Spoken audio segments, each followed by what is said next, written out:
Alright, so nagbabalik tayo sa ating violin tips and tricks. And for today's video, let's talk about excessive movements, no? Yung sinasawag nila overreacting, no?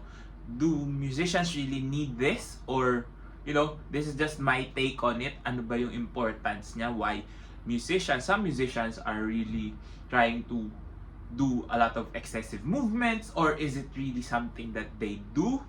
Sinasadya ba nila or just comes up, no? And this is my take on it. Again, not just a little disclaimer, no? This is just an opinion and just based on experience and also with the way that we actually perform. And so, first things first, no? Kasi malaking issue to ngayon, no?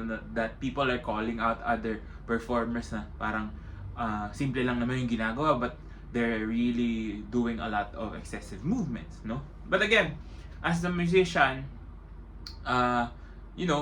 those types of movements come out naturally sometimes, diba? Even for audiences, diba? Pag nanonood yung mga audience, you can see them banging their head, no?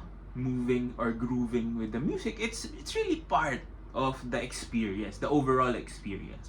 Whether you're, diba? Minsan nga tayo, nakikinig lang tayo on our own, listening to our headphones.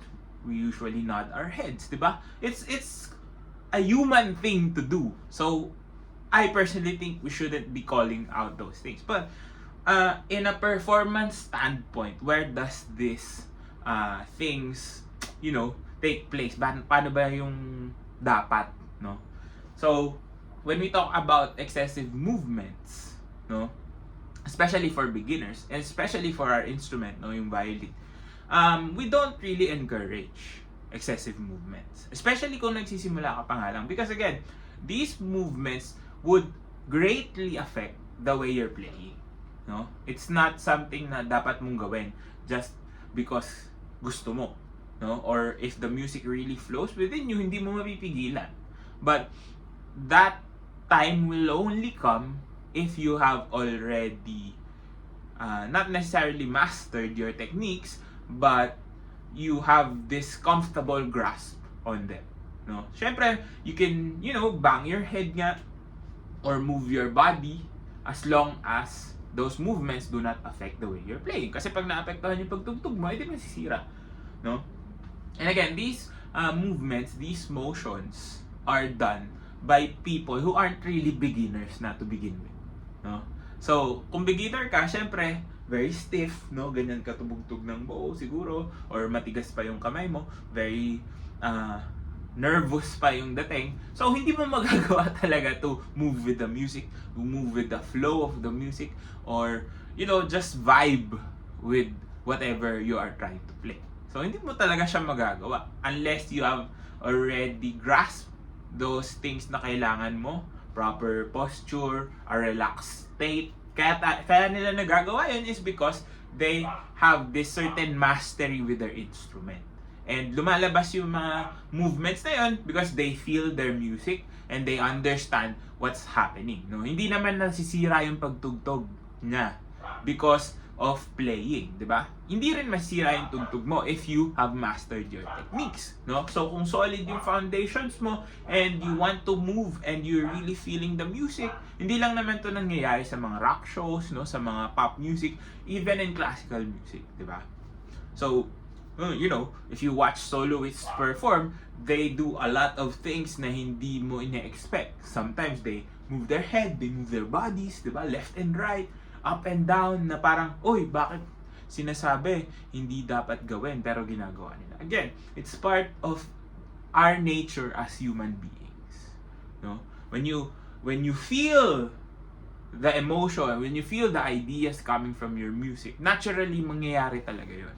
It's not something na pinipwersa natin gawin. Of course, showmanship is part of music, di ba?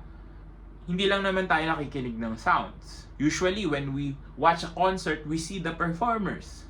And mas maiintindihan natin or we try to get a better grasp of what's happening with how they are moving, with how they are feeling. Diba? Napaka-importante talaga ng motion. No? You don't wanna watch someone performing a really, really hard piece na parang wala lang. No? It takes the drama away from it. Diba? Personally, no? You would want to see movement. You would want to feel na, oh, nadadala siya ng music na. Even in large orchestra settings, sometimes, di ba? Nangyayari yun. And that is a magical feeling. No? If you're part of either the audience or even if you are playing, no? Sometimes we get goosebumps, no? Kahit na sabihin natin, matagal na natin ginagawa, lagi na natin naririnig yung mga nota. But at the end of the day, when you are performing, when you are in your zone, when you are in a state of, flowing yung emotions, flowing yung ideas, the way you're playing, talagang madadala ka eh, no? And sometimes you really get caught up with what you're doing. That's why nagiging maganda yung performance. That's how, we evoke emotion through music. And I personally don't think it's a bad thing as long as, kahit magsayaw-sayaw ka dyan, kung tinatamaan mo yung nota mo, naririnig natin na maganda, di ba? If you're not failing your primary objective, which is to perform, then there's no question, no? You don't need to bash other people just because their style or their movements are a little bit too excessive. What if ganun talaga sila mag-express ng emotion? And again, if it doesn't affect the way they're playing, kahit pa sabi mo simple lang yung tinutugtog nila, it's the overall aspect, no? The overall synergy of everything that's happening, no? Kasi kung sasabihin natin na hindi naman nagli-lead, but pag tinanggal mo yung rhythms na yun, wala na, di ba? Masisira na yung overall idea of the music that they're trying to play. And that's the thing, no? Even in larger groups, even in orchestras, no? Even the last person at the back is as important as the person in the front.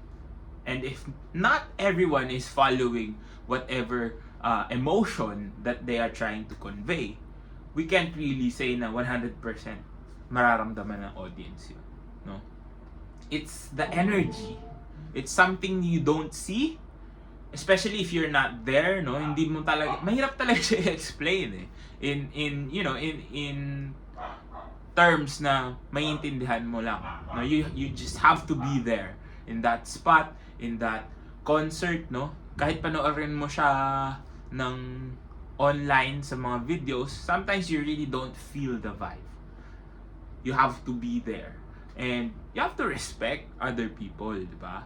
It's their way of expressing themselves. They're not hurting other people. They're not hurting other musicians with what they're doing. They're just trying their best to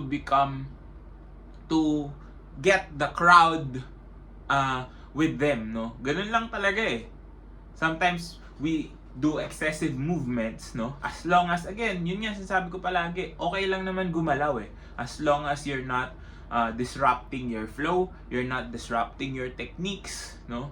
That's why you have to practice.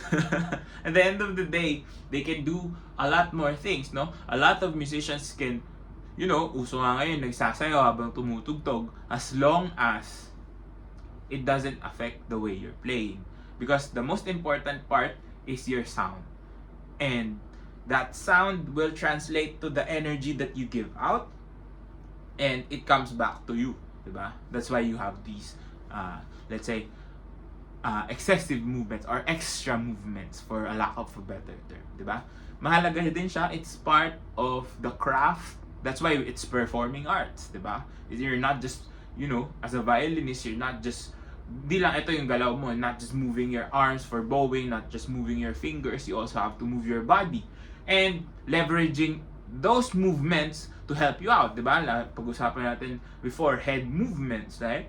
So when we go to our right, when we go to the left, nag-iiba. When we go to the left, we reach high notes easier. When we go to the right, we reach low notes easier. So, nakakatulong din naman talaga yung mga movements. It's just that how you are perceived by people. But if you are a musician and you want to move, no, even if you are the audience and you're really caught up with whatever the music is trying to convey for you, gawin mo lang. Wala ka namang tinatapakang tao, wala kang sinasaktang tao. Just enjoy it and just feel it, because that's the role of a musician.